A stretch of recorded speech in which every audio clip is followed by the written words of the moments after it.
কি ভাইয়া টেনশন করছেন? ভাবছেন অনেক পেরেশানিতে আছেন। আপনার দেওয়ালে পিঠ ঠেকে গেছে, কোথাও যাওয়ার জায়গা নাই।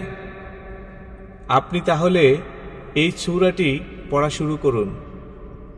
সূরাটি হচ্ছে সূরা আদ-দুহা। আউযু বিল্লাহি মিনাশ শাইতানির রাজীম। বিসমিল্লাহির রহমানির রহিম।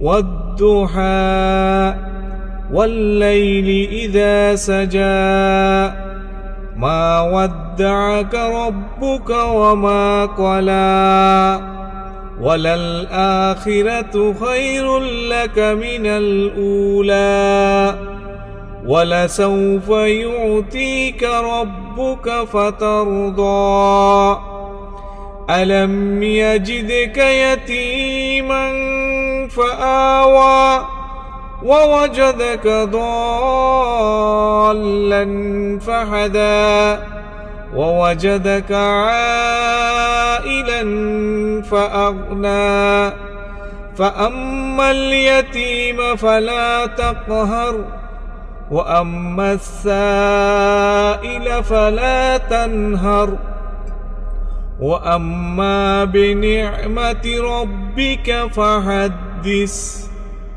ইনশাআল্লাহ আপনার অন্তরে শান্তি আসবে।